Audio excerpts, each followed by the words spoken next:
ആലപ്പുഴയിൽ കഞ്ചാവുമായി പട്ടാളക്കാരൻ ഉൾപ്പെടെ 4 പേർ പിടിയിൽ. കരുവാറ്റ സ്വദേശികളായ സന്ദീപ്, ജിതിൻ കുമാർ, ഗോകുൽ, മിഥുൻ എന്നിവരാണ് പിടിയിലായത്. സന്ദീപ് പട്ടാളക്കാരനാണ്. 1.5 കിലോ കഞ്ചാവ് കണ്ടെടുത്തു. അശ്വിൻ ബാലാഴി ആലപ്പുഴ ചെയ്തു. അശ്വിൻ, വിവരങ്ങൾ.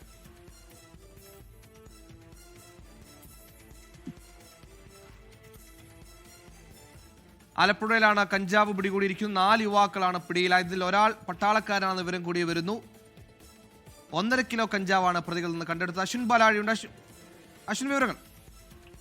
സുഹേലിയ, ഇന്ന് നടത്തിയ പരിശോധനയിലാണ് ഈ 1.5 കിലോ കഞ്ചാവ് റൂമിൽ നിന്ന്, അതായത് ഈ സന്ദീപിന്റെ വീട്ടിലെ കിടപ്പുമുറിയിൽ നിന്ന് കണ്ടെത്തിയത്. സന്ദീപ് ഇന്ത്യൻ ആർമിയിൽ രാജസ്ഥാനിൽ ജോലി ചെയ്തു വരികയാണ്. ഇയാൾ നാട്ടിൽ ലീവിന് വരുമ്പോൾ ബാംഗ്ലൂരിൽ ഇറങ്ങി അവിടെ നിന്ന് വലിയ തോതിൽ കഞ്ചാവ് പാക്കറ്റുകളിലാക്കി നാട്ടിലേക്ക് എത്തിക്കുകയാണ്. അവിടെ നാട്ടിൽ സുഹൃത്തുക്കളുമായി ചേർന്ന ഇത് ചെറിയ പാക്കറ്റുകളിലാക്കി ചില്ലറ വിൽപ്പന നടത്തി വരികയാണ് എന്നാണ് ഇവരെ പിടികൂടിയ പോലീസ് സംഘം പറയുന്നത്.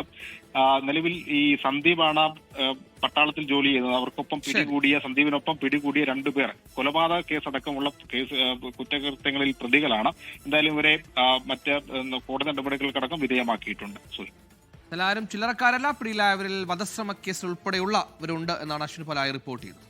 ലോകത്തെവിടെയായാലും ഏത് സമയത്തും 24 വാർത്തകളും ഓഗ്മെന്റഡ് റിയാലിറ്റി പാക്കേജുകളും എക്സ്പ്ലെയിനറുകളും വിശദമായി കാണാൻ ഞങ്ങളുടെ യൂട്യൂബ് ചാനൽ നിങ്ങൾക്ക് സബ്സ്ക്രൈബ് ചെയ്യാം.